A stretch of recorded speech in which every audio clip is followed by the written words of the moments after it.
kami mau sama-sama untuk memuji dan menyembah Engkau Tuhan. Kiranya Engkau hadir di tengah-tengah kami Tuhan.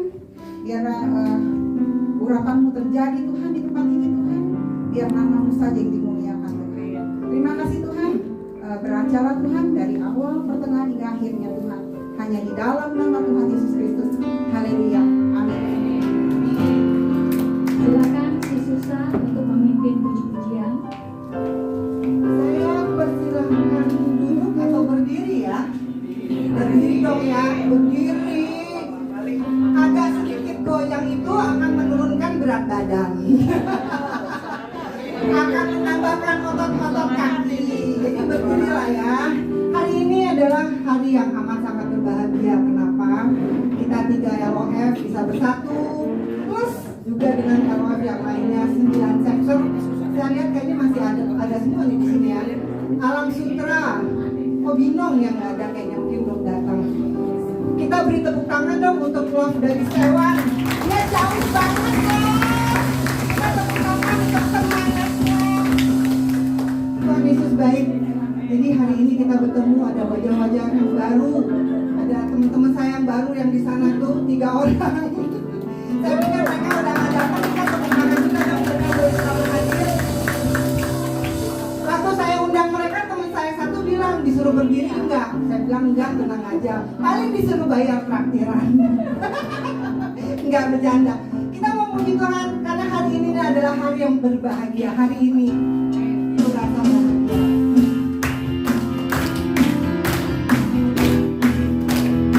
Hari ini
kemarin diajak si Susan. Sis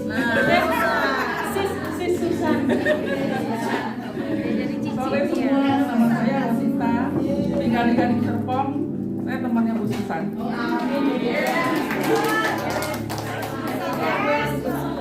Hidup Susan.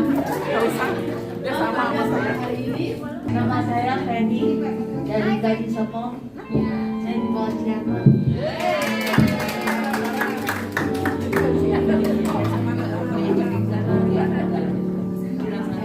Dan percaya Injil sepenuhnya kejadian Wahyu. Dari kejadian sampai Wahyu ya.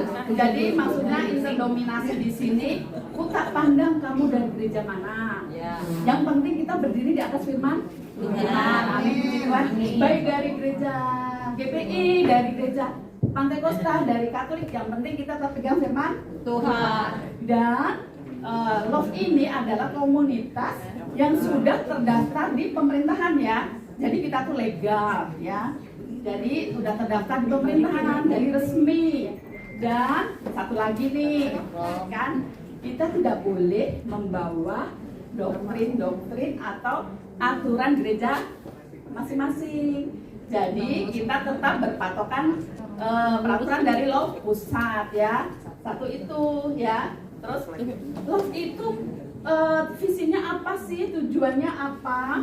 Ya, tujuan Love itu apa? Silahkan Sismira. Tujuan LOF yaitu memaksimalkan fungsi istri sebagai penolong yang sepadan dan mengembangkan talenta bagi Tuhan, bersaksi untuk Tuhan. Dan karena komunitas LOF ini adalah interdenominasi, dimohon jangan menyebut nama gereja, pendeta, agama yang lain.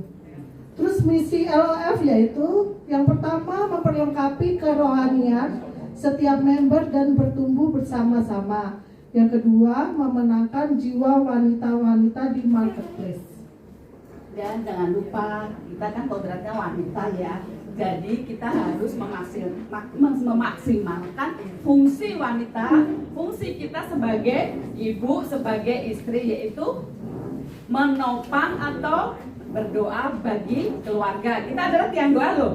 Ya, jadi wanita-wanita di sini saya yakin dan percaya, sister-sister di sini adalah wanita yang kuat. Amin. Wanitanya Kristus. Amin. Ya, jadi di Love ini ya kita sama-sama belajar ya, sama-sama belajar. Dulu nih saya berdoa aja takut loh, disuruh berantar soal. Tapi di Love ini, komunitas ini bisa belajar bersama-sama ya, bisa kita saling support, saling menopang, dan saling kesaksian itu akan membangkitkan, akan menguatkan kita. Ya mungkin sister di sini, aduh masuk aku lebih berat, lebih ini. Tapi setelah kita melihat, mendengarkan, ada kesaksian lebih berat lagi, kita bisa diberkati, kita bisa dikuatkan di komunitas Love ini. Jadi kita sama-sama belajar, itu intinya ya.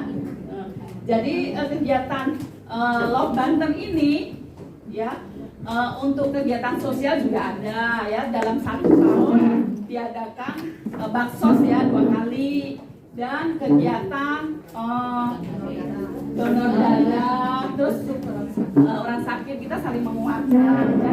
Ada atlet, gathering ya gitu. Dan apalagi Mira mengadakan pertemuan LOF di bulan sekali. Nah, jadi kegiatan LOF ini di Banten ini sudah ada 9 ya, ada 9 chapter, 9 LOF.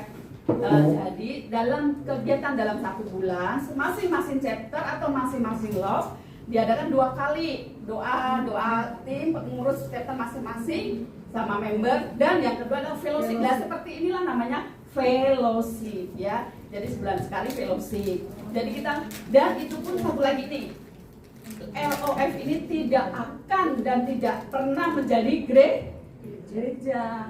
Jadi hari Minggu kita kembali ke rumah tempat ibadah kita masing-masing. Jadi jangan takut ya, Love, nggak mau ikut Love, ntar aku ditarik gereja. Nggak akan jadi gereja ya. Itu ya. Jadi inilah Ladies of Fellowship atau Love, kegiatan komunitas ya yang resmi. Ya, kiranya kami berdua sudah menyampaikan visi dan misi, mengucapkan Terima kasih dan Tuhan Yesus memberkati. Sis Titik dan Sis Mira. Nah, sekarang yuk kita mau bangkit berdiri dulu lagi. Yuk saya persilakan si Susan untuk menyanyikan lagu Mas Love ya. Bukan saya sih, bareng-bareng.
Tujuan love.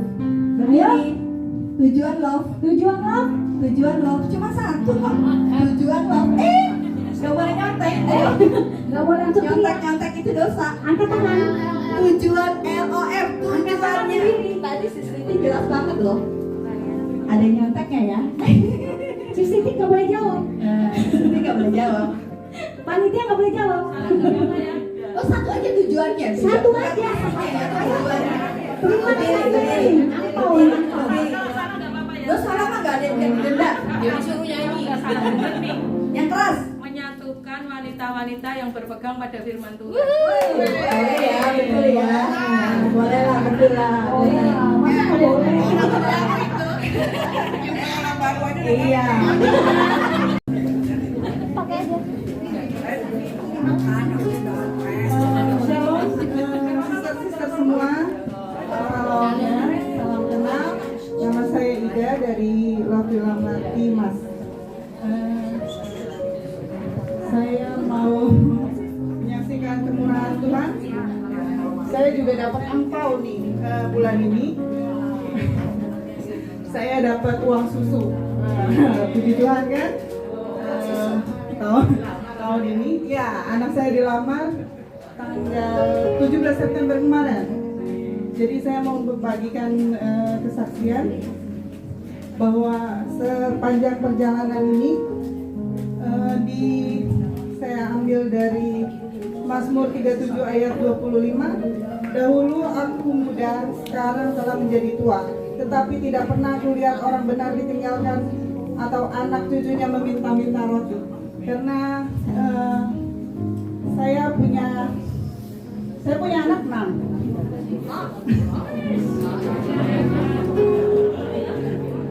Saya punya anak 6, 3 perempuan, 3 laki-laki.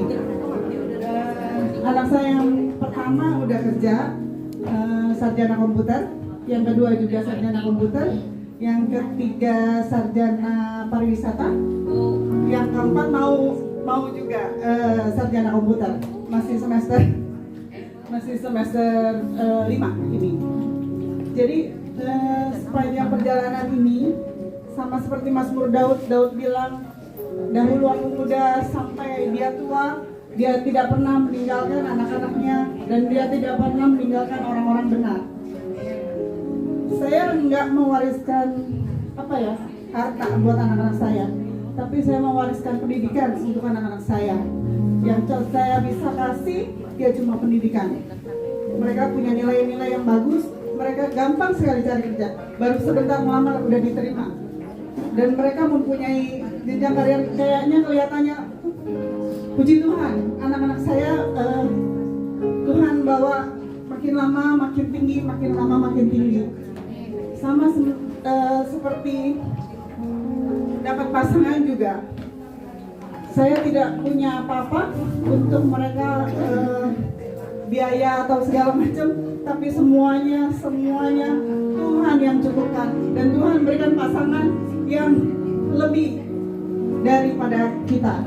Jadi intinya selama kita dekat sama Tuhan, saya akan melihat gitu loh, bahwa perbuatan Tuhan itu akan sangat dahsyat dan lebih dahsyat lagi. Terima kasih semuanya.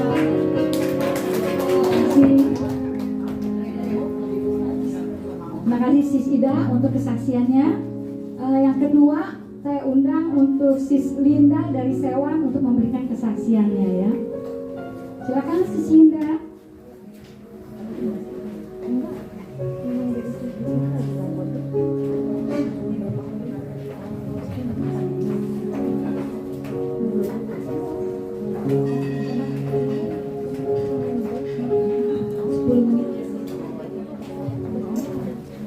Halo, selamat sore, sisir-sisir yang diberkati Tuhan.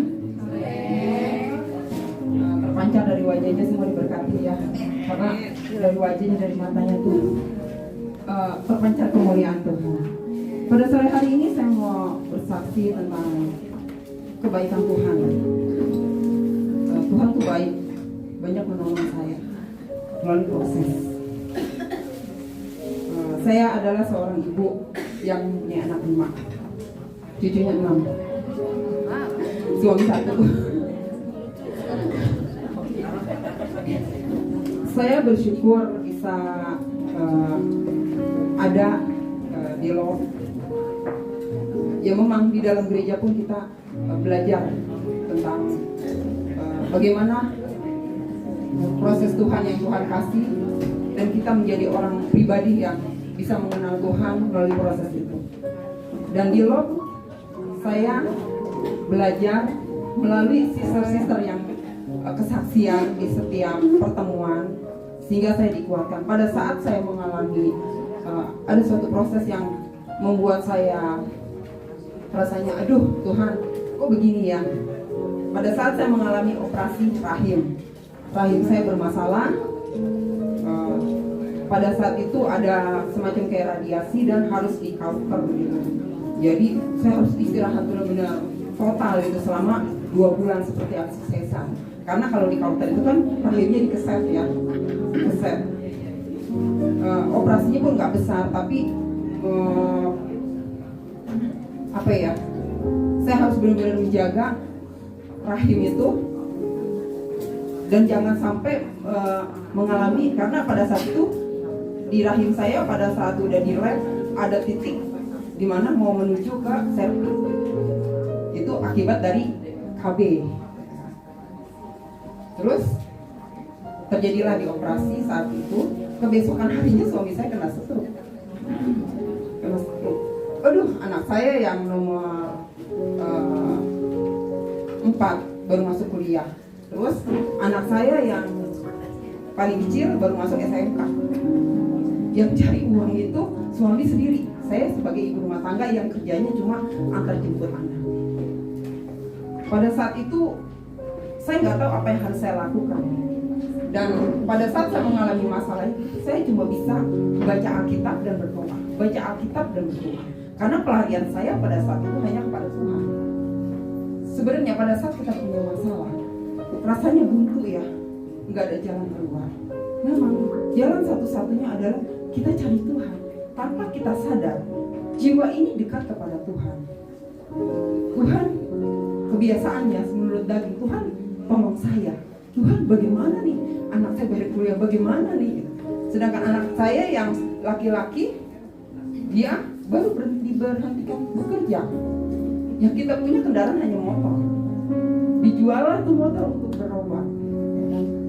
Ya di situ saya hanya bisa, udah pasrah aja deh gitu kan.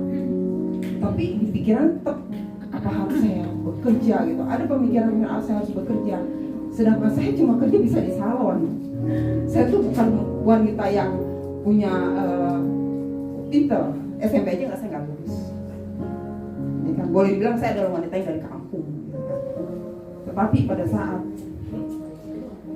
saya mendekatkan diri sama Tuhan, yaitulah wanita adalah tiang doa. Pada saat kita doanya semakin kuat, semakin dekat, kita mau cari Tuhan, kita mau cari isi hati Tuhan, kita mau cari apa sih yang Tuhan mau dalam hidup saya. Di situ saya menemukan. Nggak cuma di situ aja, proses tetap ada. Pada saat saya mengalami proses yang lebih berat lagi, anak saya pacaran, suami saya nggak setuju.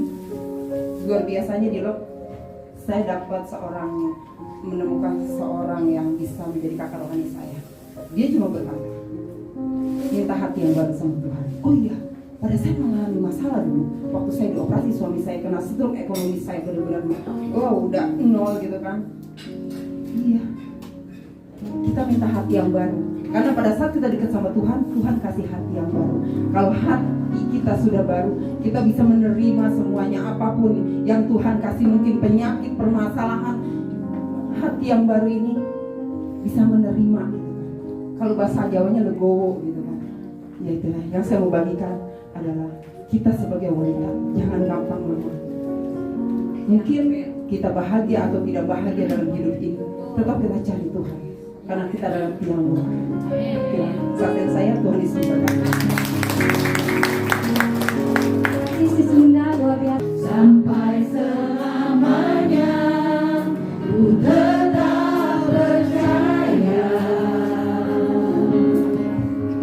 Ku yakin Tuhan memberkati.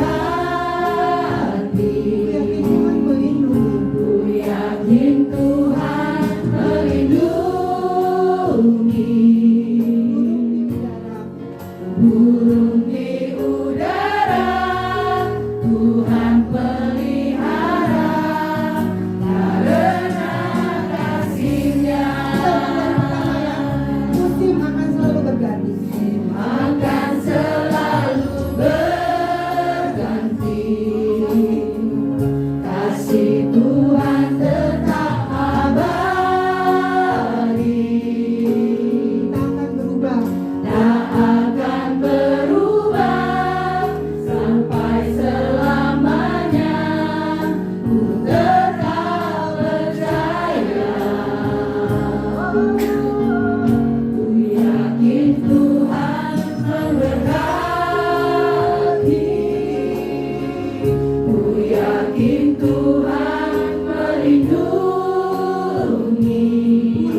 untuk mengenang, untuk mengucap syukur.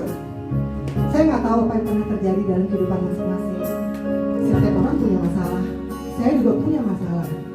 Tapi satu hal yang saya percaya bahwa Allah, Tuhan saya itu tidak pernah meninggalkan saya. Daud berkata, aku memandang ke gunung-gunung, dari manakah datangnya pertolonganku? Pertolonganku datangnya dari Tuhan, Allah pencipta langit dan bumi. Yuk ambil kita tutup mata. Saya mengajak kita semua bersyukur kepada Tuhan. Berdoa masing-masing. Bersyukur. Terima kasih Tuhan saya telah disembuhkan oleh sakit penyakit saya. Terima kasih Tuhan kau menjawab doa bahwa anak saya telah menerima keselamatan. Bersyukur. Bersyukur pada saat ini apapun yang ada dalam hati kita masing-masing ucapkan syukur. Bersyukur Tuhan tidak pernah meninggalkan setiap daripada kita. Masalah boleh datang, tapi itu yang akan menguatkan kita. Ayub berkata, jika kita sedang dalam masalah, maka kita akan timbul seperti emas. Artinya ada gesekan-gesekan, tidak membuat kita menjadi lemah, tapi kita bahkan menjadi emas yang murni.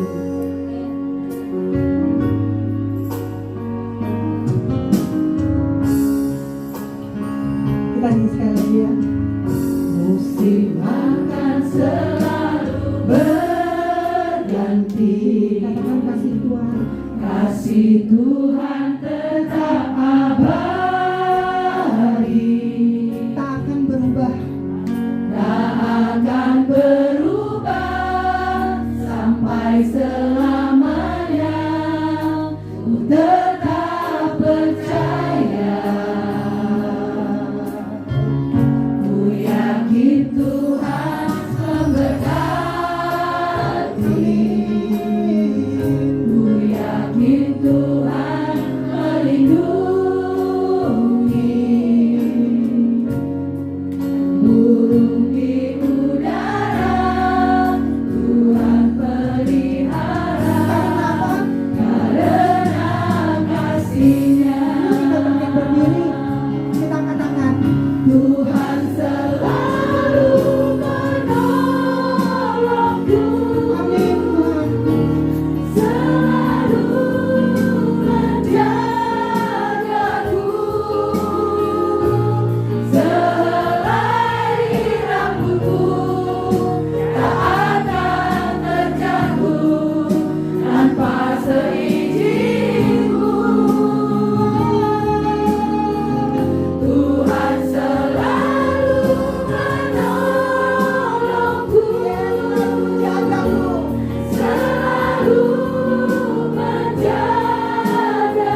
kepada kita semua pada sore hari ini.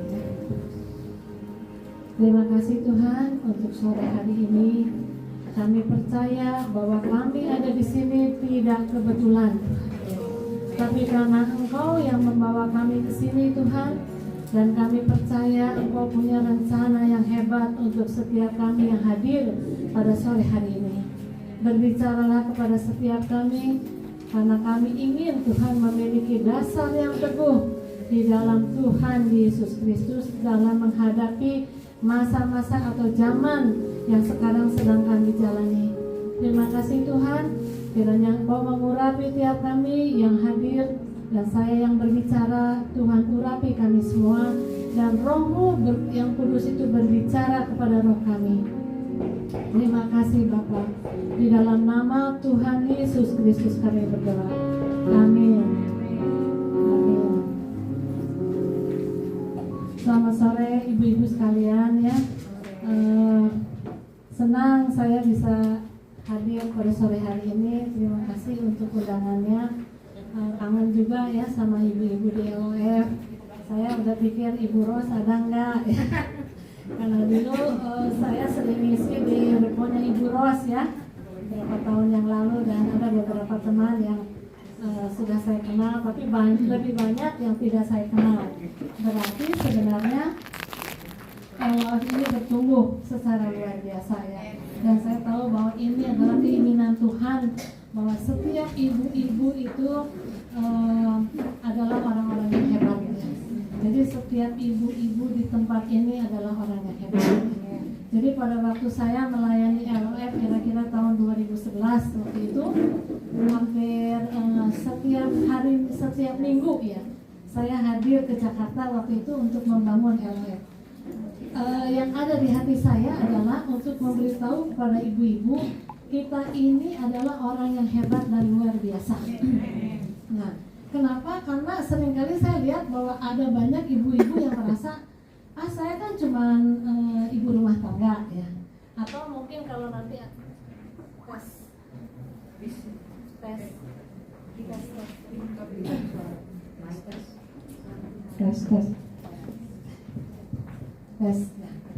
Atau mungkin nanti kamu sudah jadi oma seperti saya, pikirannya cuma ngurus cucu aja. Nanti kalau udah selesailah hidup kita ya. Padahal sebenarnya kita ini enggak. Kita tidak selesai sampai di situ ya. Selama kita hidup sebetulnya Tuhan itu punya rencana yang hebat atas setiap kita. Jangan sampai sebetulnya kita pulang maksudnya belum menghasilkan apa-apa, tidak meninggalkan legacy apa-apa. Jangan sampai. Kenapa? Karena kita ini semua adalah orang yang hebat di mata Tuhan ya. Nah, jadi saya suka kasih tahu ibu-ibu, kita kalau pulang sampai rencana Tuhan atas kita ini selesai. Jangan kita dalam segala hal itu udahlah saya nggak kepingin di sini, atau kita lagi susah misalnya lebih baik matilah misalnya ya. Ingat bahwa kita harus pulang kalau rencana Tuhan itu sudah selesai. Jadi nanti ibu dan saya bisa berhadapan dengan Tuhan, kita bisa bilang, Tuhan, saya udah selesaiin ini loh, ini sudah beres loh, rumah tangga saya semuanya baik loh, anak-anak saya sudah saya didik untuk takut akan Tuhan, cucu saya atau suami saya sudah membawa suami saya menyelesaikan rencananya dalam hidupnya, saya menolong suami saya supaya ketemu rencana Tuhan. Nah, kalau sampai kita sudah menyelesaikan itu, kita mulai pulang ya. Dan Tuhan pasti senang melihat kita pulang. Amin ibu-ibu ya. Nah, pada sore hari ini saya memberikan satu tema, yaitu dasar yang teguh ya. Bagaimana sebetulnya kita sebagai anak Tuhan bisa memiliki dasar yang teguh. Kadang-kadang kita berpikir gini loh, saya ini udah Kristen lama ya, atau saya ini dari kecil udah Kristen, pastilah Tuhan itu tahu saya, pastilah Tuhan itu kenal saya. Tapi kalau menurut saya hati-hati, belum tentu. Nah, makanya saya sore hari ini pengen berbagi dengan ibu-ibu, bagaimana sih kita bisa memiliki dasar yang teguh menghadapi zaman ke depan yang tidak menentu ya. Misalnya contoh, Pak Jokowi bilang akan ada 60 negara yang akan bangkrut ya. Bayangin 60 negara bangkrut itu berarti negara sudah tidak bisa membiayai apa-apa. Itu nanti jadi seperti apa? Kita nggak ngalami itu, puji Tuhan. Tapi ada banyak negara yang misalnya negara udah nggak bisa biayai polisi, udah nggak bisa bayar pemerintahan, itu mau jadi apa? Kita nggak bisa bayangin hari ini, tapi ada kemungkinan itu bisa terjadi. Nah, menghadapi hal-hal yang seperti ini, sebenarnya bagaimana sih kita bisa punya iman yang teguh ya? Nah, jadi kalau firman Tuhan, saya percaya bahwa ibu-ibu semua tahu ayatnya ya. Di dalam Matius 7 ayat 24 sampai 27. Tapi saya akan mengutip ini yang lebih penting ya. Dikatakan begini, setiap orang yang mendengar perkataanku ini dan melakukannya, ia sama dengan orang yang bijaksana yang mendirikan rumahnya di atas batu. Artinya fondasinya itu adalah batu ya. Karena banjir datang, badai menerjang, rumah itu tetap berdiri teguh. Tapi ada orang yang bodoh di ayat yang berikutnya, ada orang yang mendirikan rumahnya di atas pasir. Jadi pada waktu hujan datang atau badai datang, dia tidak akan bertahan dan dia roboh ya. Jadi Tuhan mengingatkan kita supaya kita mendirikannya di atas batu. Nah, batu yang teguh itu apa sebetulnya ya? Nah, batu yang teguh itu dikatakan di ayat yang tadi, yang mendengar firman Tuhan dan melakukannya ya. Jadi saya ingin mengingatkan kepada kita semua, saya juga diingatkan oleh Tuhan bahwa untuk menjadi teguh, untuk memiliki hati yang teguh, tidak ada jalan lain kecuali melakukan firman Tuhan. Bukan berdoa itu perlu ya. Bukan pelayanan itu perlu. Tapi hati yang teguh itu hanya didapat pada waktu kita melakukan firman Tuhan. Jadi kalau ibu mendengar firman Tuhan, lakukan itu. Tuhan suruh apa itu, lakukan itu. Karena kalau enggak, kita ini kita tidak akan punya satu kekuatan di dalam hidup kita. Jadi saya kemarin baca di Google, dibilangin gini, ada 34.000 di rumah di Amerika itu yang akan dihancurkan. Kenapa? Karena didirikan di atas bebatuan, tapi dari tambang yang bercampur dengan mineral. Jadi dengan sendirinya retak lama-lama itu hancur. Jadi kalau saya lihat bahwa cara kita membangun itu adalah sangat penting dasarnya ya. Jadi suami saya kebetulan seorang pembangun kontraktor. Jadi kita pernah bangun satu rumah di satu daerah, itu dulunya rawa. Nah waktu diperiksa tanahnya itu tidak bisa harus dibuat satu apa ya? Istilahnya tuh namanya board pile ke bawah yang dalamnya sedalam 24 meter. Bayangin, itu biayanya bisa sampai miliar kalau rumahnya besar. Bayangkan bahwa itu nggak kelihatan. Jadi bangunan yang besar itu ternyata nggak keluar uang yang begitu besar itu nggak kelihatan apa-apa hasilnya. Karena fondasi itu memang nggak kelihatan. Nah, Tuhan bilang kita harus menjadi pelaku firman, walaupun orang nggak lihat, walaupun orang nggak tahu. Kalau pelayanan kan kelihatan ya. Misalnya ibu pergi ke panti jompo atau ke panti asuhan atau kasih uang, orang lihat. Tapi kalau membangun dengan melakukan firman Tuhan itu orang nggak lihat ya. Tapi itu adalah fondasi kita untuk menjadi teguh. Nah, saya dulu berpikir gini, saya kan Kristen udah lama, saya jadi anak Tuhan ya.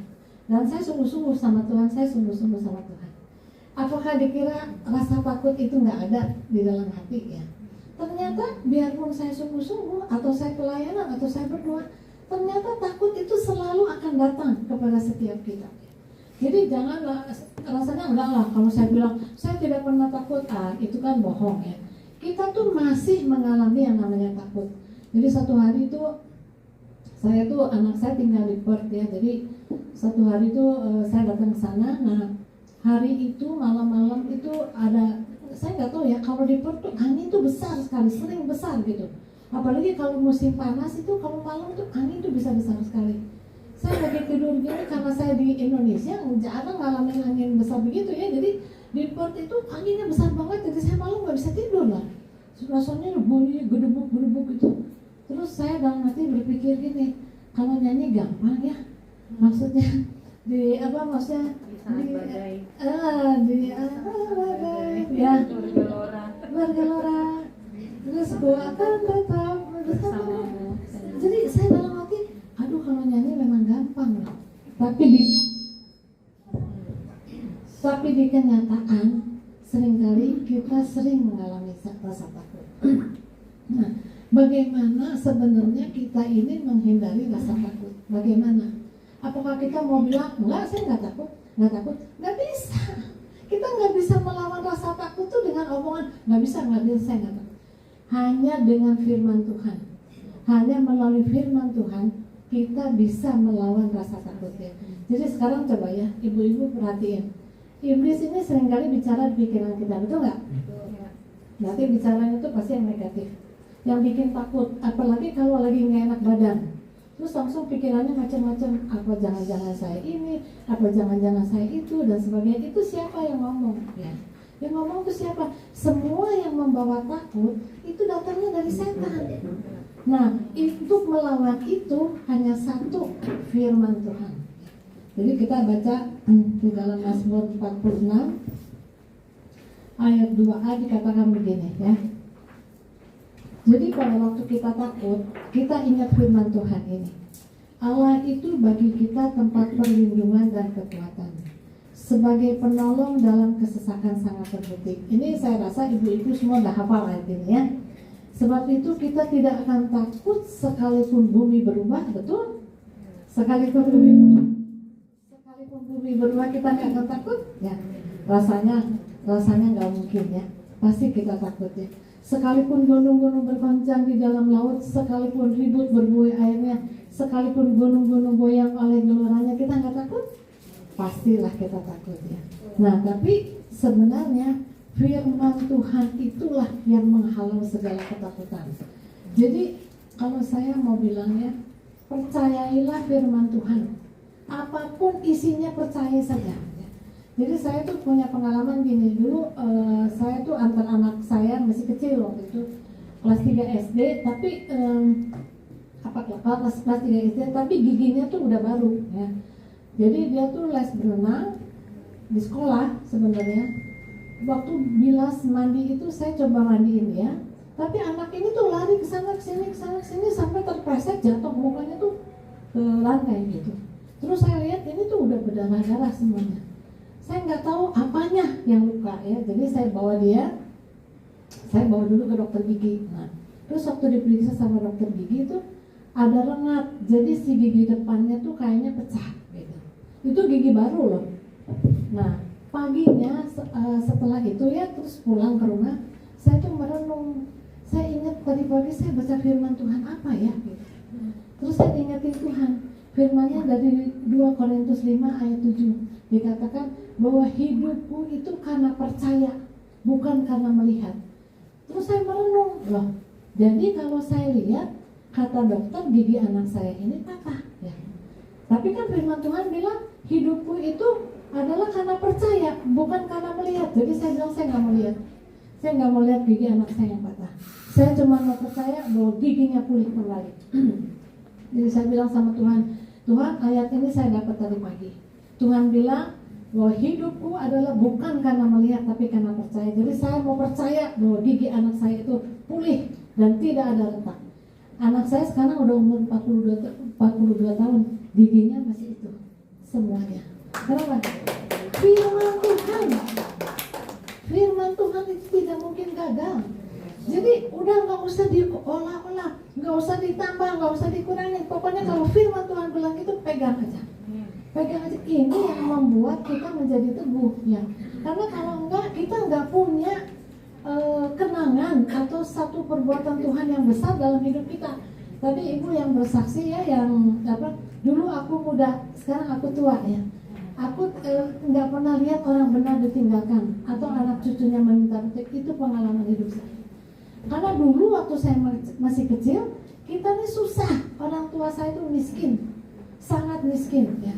Itu kalau saya bilang rumah kami itu ya bisa ada kusen dari atas tapi nggak nyambung di bawah coba. Jadi itu rumah kayaknya kalau ketimpa angin itu besar itu bisa roboh. Jadi saking miskinnya kita seperti itu. Tapi sampai kita tinggalin rumah itu masih utuh. Kenapa? Karena Tuhan yang menopang.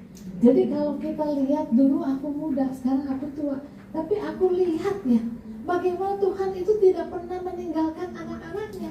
Yang perlu ibu pegang itu adalah firman Tuhan. Perkataan Tuhan itu dipegang. Jangan ditambah dikurang, pegang itu aja. Ya. Contoh lagi misalnya, sakit, kalau yang namanya sakit saya sering. Suami sakit sering, anak-anak sakit sering. Apakah flu, apakah apa? Tapi anak saya dari kecil itu saya nggak biasa bawa mereka ke dokter. Kenapa? Karena firman Tuhan bilang bahwa aku tuh sudah mati buat kamu. Tubuhku itu sudah dihancurkan untuk memikul semua sakit, penyakit, dan kelemahan kamu.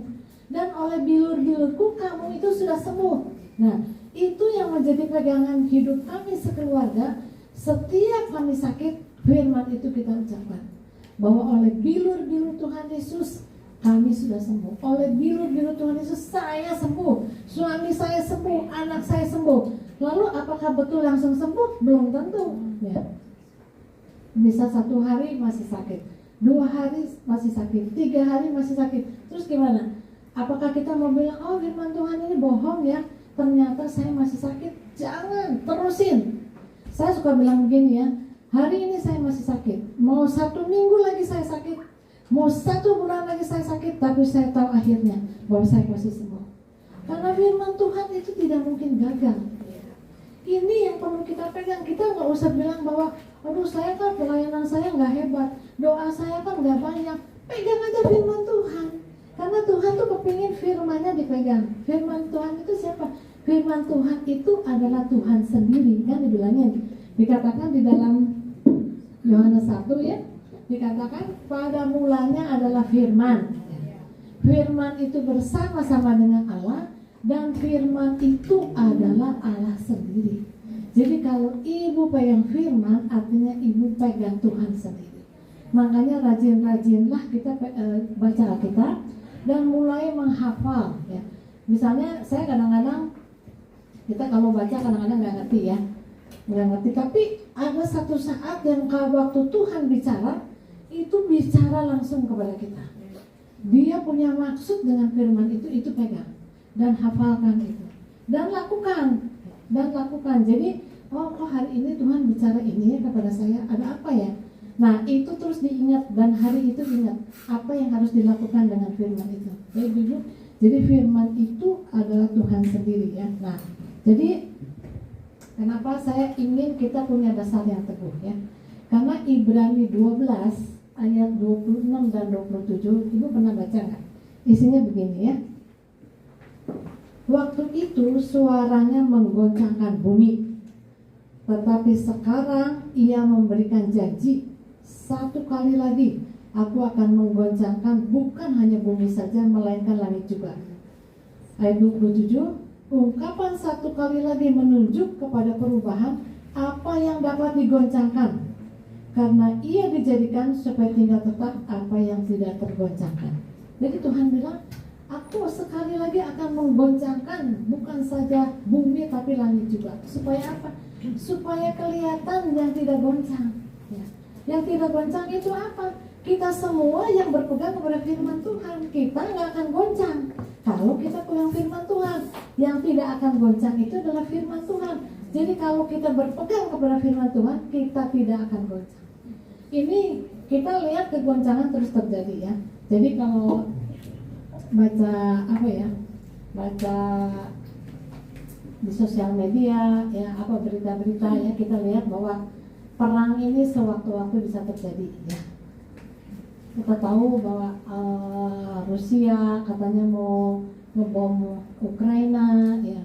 Terus kemarin Korea Selatan dan Korea Utara ya, ini semua kan sedang terjadi rumor-rumor perang. Terus yang kedua, belum bencana alam, COVID juga belum selesai ya, masih kita kan masih pakai masker ya. Nah terus yang kedua, apa yang sedang terjadi di dunia ini adalah banyak sekali orang yang depresi. Ada nggak teman-teman ibu yang depresi? Banyak ya, banyak sekali, betul. Nah, jadi orang itu sekarang lebih cenderung banyak yang mau bunuh diri. Kenapa? Karena ini pikirannya diganggu. Pikirannya diganggu sama siapa? Sama kuasa gelap, sama setan. Ya. Kita sampai harus bisa sebelum kita bisa membedakan ini suara setan apa suara Tuhan. Pokoknya semua suara yang datang kepada kita yang membawa ketakutan itu suara setan. Itu harus langsung diusir. Stop, bilang dalam nama Tuhan Yesus. Karena kalau firman Tuhan, kalau perkataan Tuhan itu selalu membawa damai, membangun, memberikan damai sejahtera ya. Kalau bukan, itu bukan suara Tuhan. Nah, jadi ibu-ibu boleh lihat, perhatikan sendiri, pikiran sendiri. Ini kalau tiba-tiba menjadi takut, kalau tiba-tiba menjadi depresi, itu dari mana? Suara apa itu? Perhatikan ya. Nah, ini sekarang yang sedang kita hadapi ya. Jadi perlu sekali kita ini memiliki satu dasar yang teguh, yang kuat ya. Nah, saya ingin membagikan satu rahasia yang luar biasa hebatnya. Di tengah kegoncangan dunia ini, saya cuma mengingatkan kepada ibu-ibu semua, siapa sih sebenarnya kita di dalam Tuhan? Siapa kita di dalam Tuhan? Ya. Nah, di dalam Kolose 1 ayat 26 dan 27, Paulus ini mengatakan begini, aku mau kasih tahu ya, ada rahasia yang besar buat kalian semua, buat orang-orang ya, buat umat Tuhan. Dia katakan begini, yaitu rahasia yang tersembunyi dari abad ke abad dan dari keturunan ke keturunan, tetapi yang sekarang dinyatakan kepada orang-orang kudusnya, yaitu kepada kita semua. Jadi Paulus bilang, ini ada rahasia besar loh, selama berabad-abad dan dari turunan ke turunan ini tersembunyi. Tapi sekarang aku mau kasih tahu loh buat kamu semua. Apa itu rahasianya? Dikatakan begini, kepada mereka Allah mau memberitahukan betapa kaya dan mulianya rahasia itu di antara bangsa-bangsa lain. Yaitu rahasianya apa? Rahasianya nggak apa-apa lah, Ibu, fokus sama saya aja ya. Rahasianya adalah dikatakan bahwa Kristus ada di tengah-tengah kamu ya.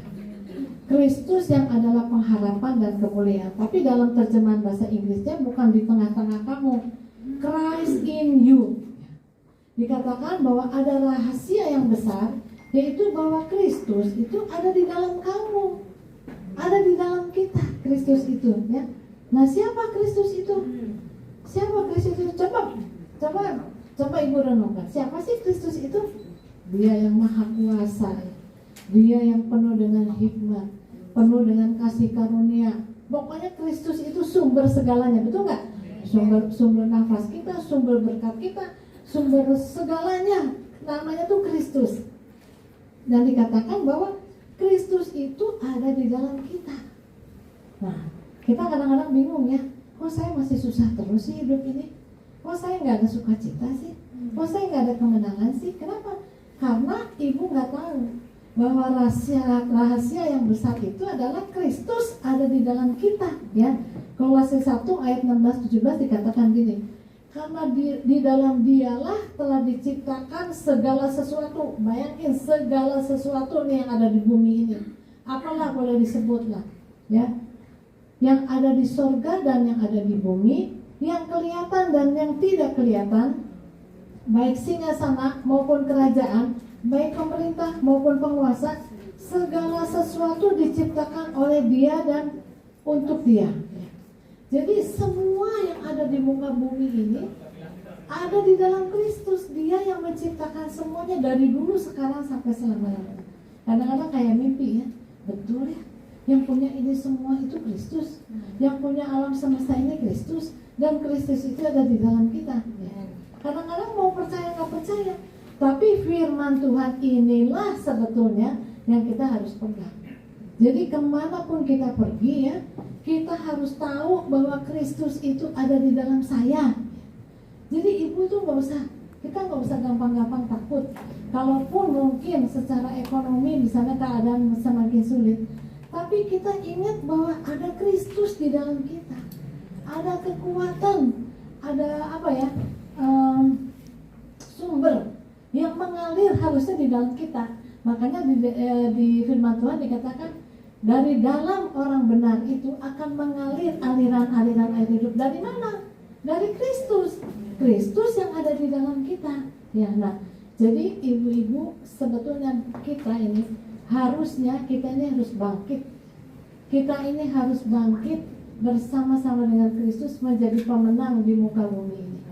Jadi kalau misalnya ketemu orang yang depresi, ketemu orang yang sakit, anak-anak saya tuh saya bersyukur sekali bahwa mereka tuh dalam pelayanan, tapi mereka bukan pelayanan dalam gereja. Jadi kalau mereka pergi ke mall atau kemana gitu, mereka lihat orang sakit ya, langsung dia sampai anak saya tuh seperti punya hati ingin mendoakan gitu.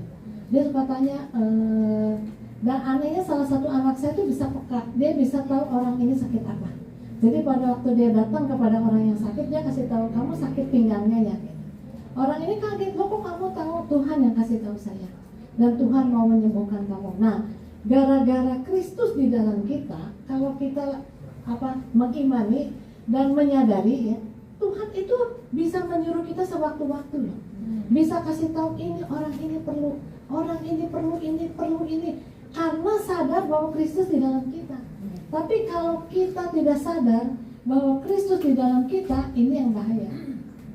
Kalau ibu-ibu ini nggak tahu bahwa Kristus dalam kita ya, iblis itu akan mencuri dari kita damai sejahtera, mencuri semua sukacita, mencuri kuasa. Kita sampai jadi orang yang depresi. Kenapa? Karena kita tidak menyadari bahwa Kristus ada di dalam kita.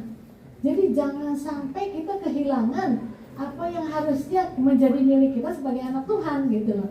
Sebagai pemenang, sebagai orang yang harus menyelesaikan rencana Tuhan dalam hidup kita, sebagai orang yang bisa memenangkan keluarga kita, anak kita, Kristus di dalam kita.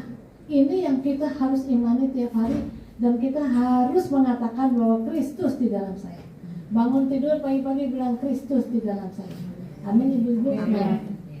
Saya ingin mengingatkan juga bahwa kita ini akan memasuki masa eternity, tahu nggak eternity ya?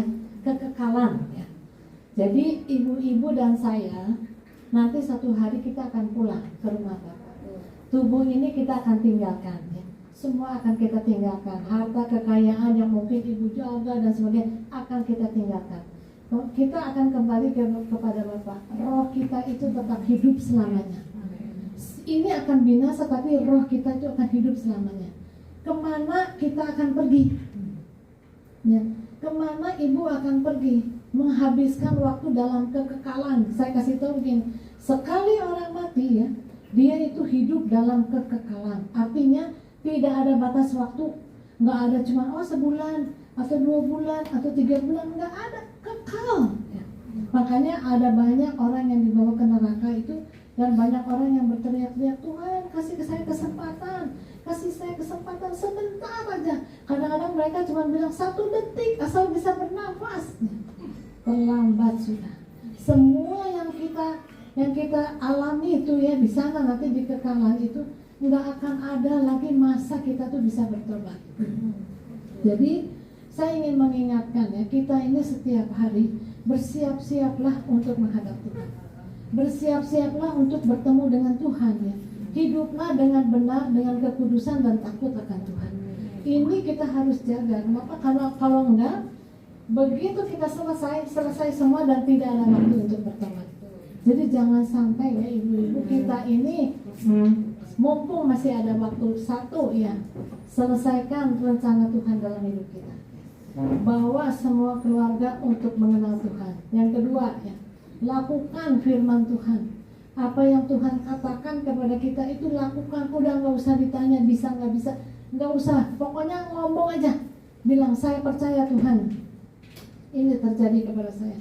Bahwa hidup saya itu bukan karena melihat, karena percaya. Percaya saya apa? Saya percaya bahwa Tuhan memberkati, Tuhan melindungi. Semua yang baik kita bilangin. Siapa Tuhan kita itu kan luar biasa baiknya. Dia yang menghidupi kita, yang membuat ibu-ibu bisa hadir di sini dalam keadaan sehat. Siapa kalau bukan Tuhan? Ya ada banyak orang yang mungkin seumur saya udah di rumah aja dalam keadaan lumpuh dan sebagainya. Siapa yang bisa bawa saya ke sini? Tuhan. Makanya saya bersyukur untuk tiap pelayanan. Makanya siapa Ibu Liana ya bilang sama saya, Ibu dari Bandung ya, dari Bandung. Nggak apa-apa. Kenapa? Karena saya tahu Tuhan memberikan kepada saya kesehatan. Sebab itu saya harus pakai waktu saya sebaik-baiknya. Makanya melalui hari ini saya ingin mengingatkan ibu-ibu, dasar yang teguh itu tidak ada lain cara. Bukan dengan ibu berdoa itu penting, pelayanan itu penting, ke gereja itu penting, memberi itu penting. Tapi firman Tuhan mengatakan tidak ada cara lain kecuali satu, melakukan firman Tuhan. Hanya dengan ini kita bisa punya dasar yang kuat. Yang kedua, jangan lupa kita ini ada di dalam Kristus dan Kristus di dalam kita. Ibu di dalam Kristus dan Kristus di dalam ibu. Jadi berarti kita ini dibungkus luar dan dalam oleh Kristus. Bagaimana bisa terjadinya? Hanya dengan iman, dengan percaya. Iman itu apa? Iman itu adalah melihat seperti apa yang ingin kita lihat, ya. Jadi kalau kita percaya, oh saya di dalam Kristus, Kristus di dalam saya tersembunyi di dalam Kristus. Kalau kita tersembunyi di dalam Kristus, ya, itu iblis itu nggak tahu apa-apa mengenai kita loh. Nggak tahu, kenapa? Iblis itu tidak maha tahu. Makanya waktu Musa lahir pun dia nggak tahu di mana ini anak ini. Dibunuhlah semua anak-anak bayi, ya. Pada waktu Yesus lahir juga dia nggak tahu di mana Yesus, ya.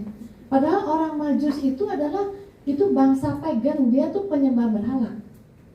Jadi dia ahli perbintangan lah kalau sekarang. Dia bisa nemuin Yesus loh dari melalui bintang itu, perhitungan bintang itu. Tapi itulah kita, maksudnya iblis itu tidak tahu kita bagaimana, karena kita tersembunyi di dalam Kristus. Jadi ibu-ibu, betapa amannya kita, betapa hebatnya kita, betapa luar biasanya ibu-ibu kalau mau punya dasar yang teguh cuma satu, ya, lakukanlah firman Tuhan. Jadi hari ini saya dengar ada penumbuhan, ya, dari ibu-ibu yang akan diteguhkan, ya. Saya ingin memberi pesan begini, ibu dipilih bukan oleh manusia, oleh Tuhan. Diteguhkan itu dipilih oleh Tuhan. Jadi satu, ibu tuh punya tanggung jawab kepada Tuhan, bukan kepada member LOF misalnya. Oh, gara-gara saya sekarang jadi ketua, saya harus begini, harus dan sebagainya. Bukan. Ibu tanggung jawab itu kepada Tuhan. Saya dulu waktu suami saya jadi presiden chapter, itu kira-kira tahun 90, ya. Suami saya jadi presiden chapter, saya suka berpikir begini, dia ini seperti gembala, ya. Suami saya itu seperti gembala, tapi bukan gereja kan kita kan full gospel, ya. Tapi kalau dia jadi presiden, dia tuh punya anak buah di bawahnya tuh. Ibu-ibu di sini ketua LOF mana coba? Siapa ketua LOF di sini? Ketua ibu, terus siapa lagi? 2, 3, 4, Mbak Yulia, ya. Ibu itu punya jemaat, punya domba di bawah, ya. Punya domba-domba. Ibu itu mau kasih apa makanan ke mereka? Ini harus dipikirkan. Kenapa? Jabatan itu bukan jabatan, oh hebat ya saya jadi ketua. Bukan. Ibu tanggung jawabnya lebih berat lagi. Ini harus dikasih makan apa? Nah, itu waktu suami saya jadi presiden chapter, saya berpikir begitu. Aduh, kalau suami saya jadi presiden chapter, ini ibu-ibunya saya harus kasih makan apa? Nah, waktu itu Tuhan kasih tahu saya, kasih tahu mereka, ibu-ibu itu bahwa mereka tuh luar biasa. Mereka berharga. Makanya kita ini betul-betul, ya, kalau di Mazmur 147 tuh saya kadang-kadang heran juga. Ada ayat yang isinya begini, biarlah anak-anak perempuanmu itu seperti tiang seperti tiang penjuru untuk bangunan sebuah istana. Dan anak laki-laki mereka itu seperti tanaman gitu yang berbuah atau berbunga pada waktunya.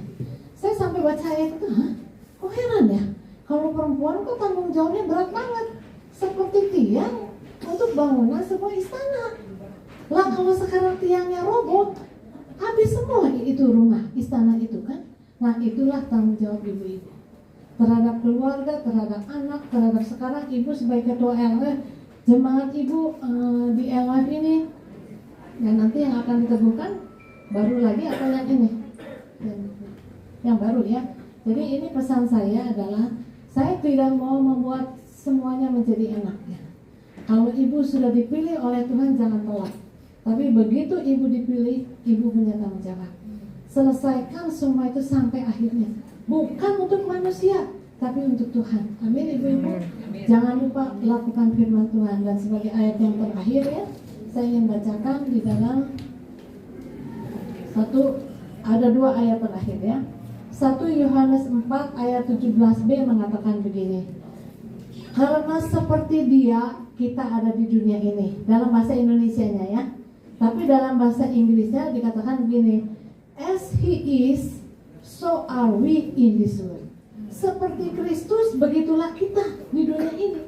Jadi pada waktu kita ini berjalan sebagai anak Tuhan, kita mesti ingat selain Kristus di dalam kita, kita juga bisa bertindak seperti Kristus ya, mendoakan orang sakit ya, bukan mendoakan, menyembuhkan orang sakit. Karena firman Tuhan katakan sembuhkanlah orang sakit. Bayangin Tuhan itu kasih kita mandat tuh bukan kamu doain, bukan sembuhkan orang sakit. Kenapa?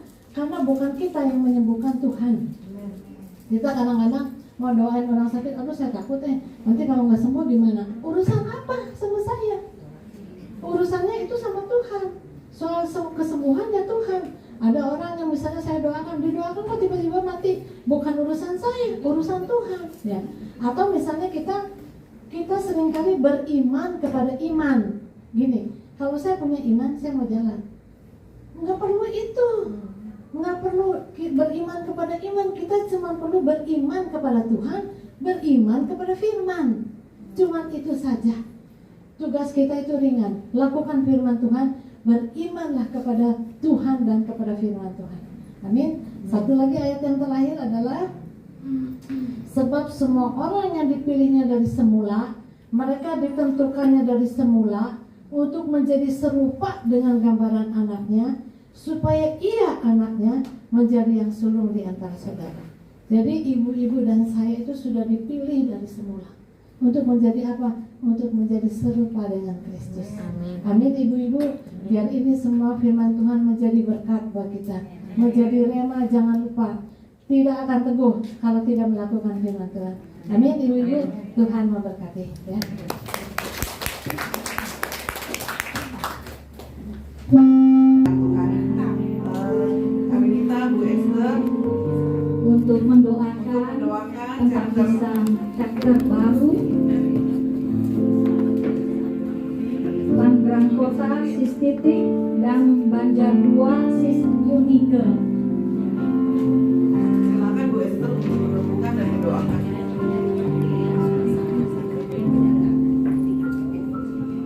Ibu-ibu kita bangkit berdiri ya, dengan hati yang sukacita karena kita tahu bahwa Tuhan bekerja. Mulai pantai ini terus berkembang. Mari kita berdoa, kita mendoakan ibu-ibu yang hari ini diangkat untuk menjadi ketua LWF ya. Banjar. Ayo kita berikan doa. Terima kasih Tuhan, Engkau luar biasa Tuhan. Engkau memberkati Tuhan yang mengantarkan ini Tuhan dengan begitu hebatnya. Kasih karunia-Mu turun Tuhan Yesus atas seluruh anggota LWF yang hadir pada sore hari ini, dan memberkati Tuhan Yesus Julia yang telah menjadi ketua LWF Banten ini, dan memberkati semua ketua LWF yang sudah dipilih oleh Tuhan. Pada sore hari ini saya berdoa secara khusus untuk ketua LWF Banjar dan Seman ya, Tangerang. Tuhan, Kau telah memilih kedua anak-Mu ini untuk menjadi ketua LWF di tempatnya Tuhan. Saya berdoa kiranya Engkau mengurapi mereka, memberikan kemampuan kepada mereka, urapan-Mu yang turun atas mereka, sehingga mereka mendengar suara Tuhan, memikirkan apa yang dipikirkan oleh Tuhan, memiliki hati yang mengasihi Tuhan, dan membawa seluruh anggotanya takut akan Tuhan, mengasihi Tuhan, melayani Tuhan dengan segenap hati. Kami percaya Tuhan, semua yang dikerjakan seperti untuk Tuhan, Kau akan memberikan upah Tuhan kepada seluruh anak-anak-Mu ini Tuhan Yesus, dan upah mereka adalah kekal. Amin. Di dalam nama Tuhan Yesus Kristus kami berdoa pada sore hari ini. Mari kita sama-sama katakan amin.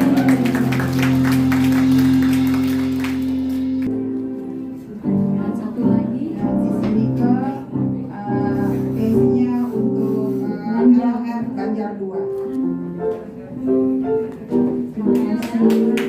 Terima kasih Tuhan Yesus memberkati. Selamat melayani Tuhan penuh dengan semangat.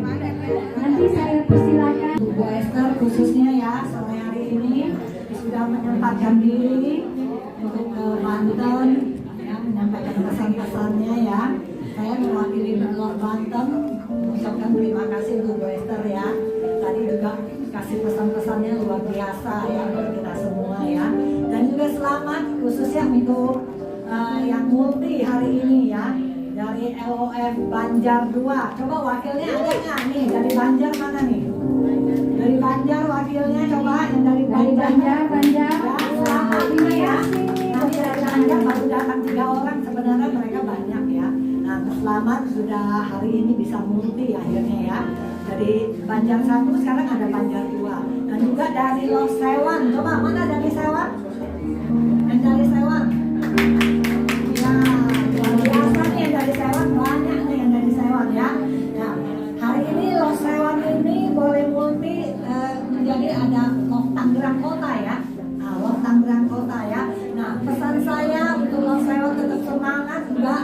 Lok Banjar tetap semangat ya. Tadi Bu Esther udah kasih pesan-pesannya buat kita, Wak. Luar biasa ya, bahwa Tuhan yang memilih kita ya. Jadi Tuhan memilih kita, kita bertanggung jawab dengan apa yang Tuhan sudah percayakan untuk kita. Dari 9 LOF sekarang menjadi tambah 2 menjadi 11 ya.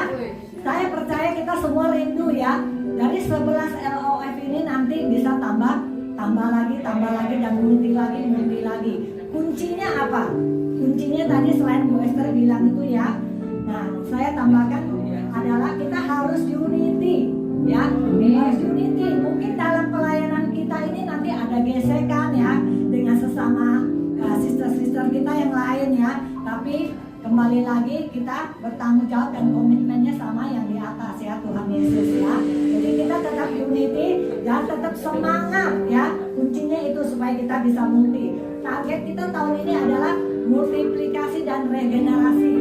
Dan itu supaya kita tetap semua bisa tercapai ya. Nah, itu aja dari saya. Nah, sebentar kita akan doa makan, doa penutup. Belum Sis Julia, mungkin ada pemberian ya, tanda terima kasih kita kepada Ibu Esther, juga untuk para yang memberikan kesaksian.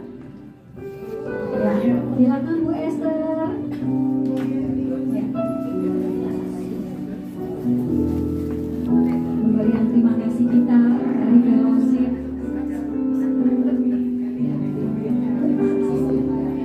Beri kemuliaan dong buat Tuhan Yesus, beri tepuk tangan. Terima kasih banyak Bu Esther. Ya, saya panggil juga untuk Sis Ida dan Sis Linda yang tadi memberikan kesaksian. Ada tanda terima kasih kita sudah memberikan kesaksian yang luar biasa. Silakan maju Sis, mungkin waktunya bisa dipercepat ya, karena kita akan mengakhiri fellowship kita malam hari ini. Juga untuk Sis Lia Wilson yang sudah memberikan tempatnya di tempat ini. Kami mengucapkan terima kasih banyak Sis. Waduh, ini luar biasa. Kita semua tidak kepanasan, makanannya juga enak-enak. Kita dikasih fasilitas yang terbaik. Ya. Terima kasih Sis Lia Wilson, terima kasih Sis Linda, terima kasih Sis Linda. Terima kasih, Tuhan Yesus memberkati. Yuk, mari nanti Sis Yulia saya juga minta ya foto dulu deh. Ibu-ibu harus foto. Lupa saya.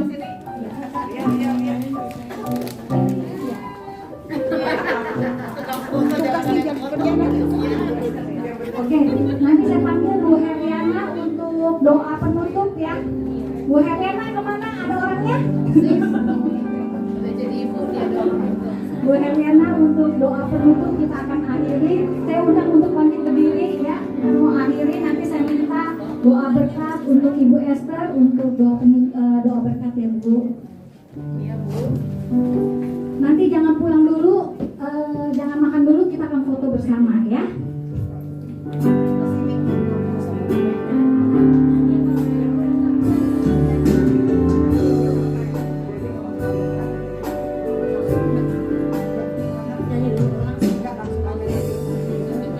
Yuk kita satukan hati. Bapa kami di surga, Tuhan Yesus Kristus, terima kasih Yesus, Engkau baik Tuhan.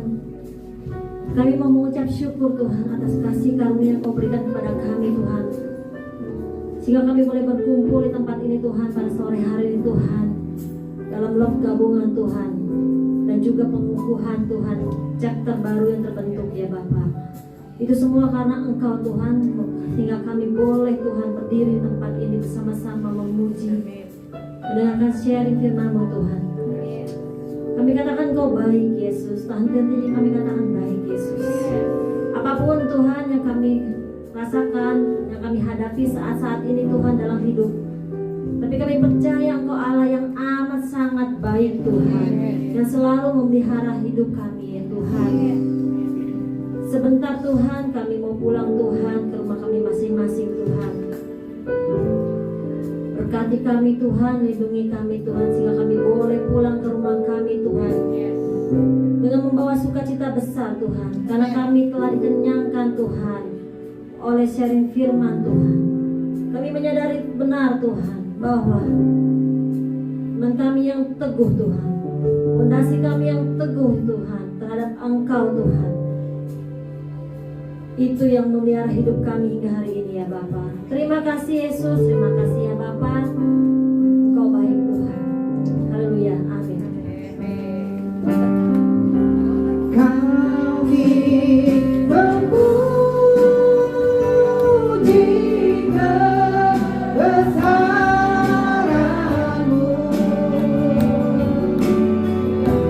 ajaib Tuhan, ajaib Tuhan.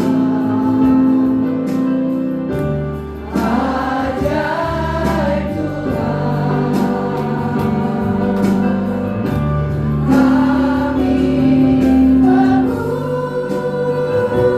memuji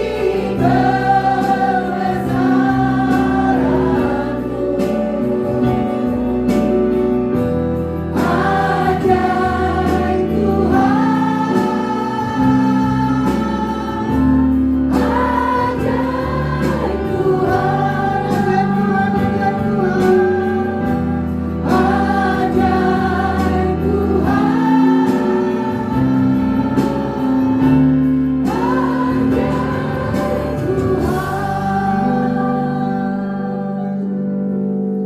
Mari kita terima berkat.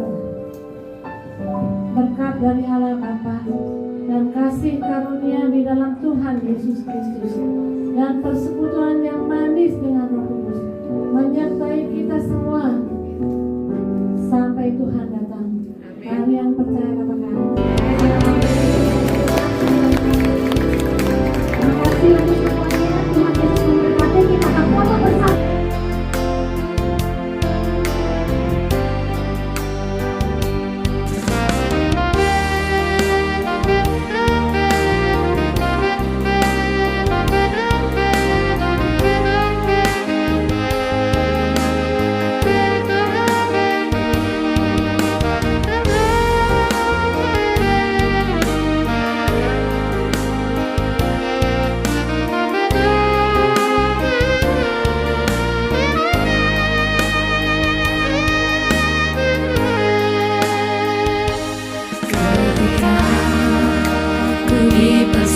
Dipersatukan Tuhan dalam bahtera pernikahan. Ku jadi seorang pelayan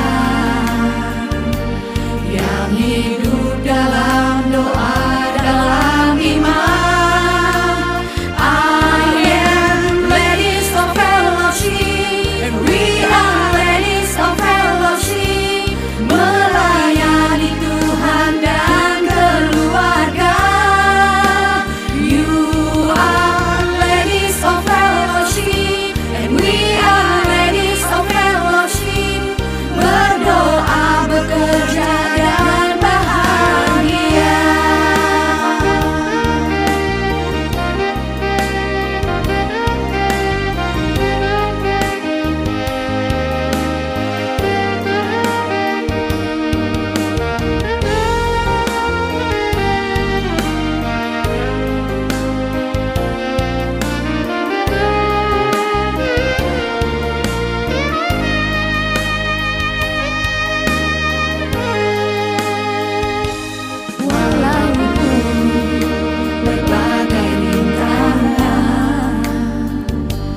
mencoba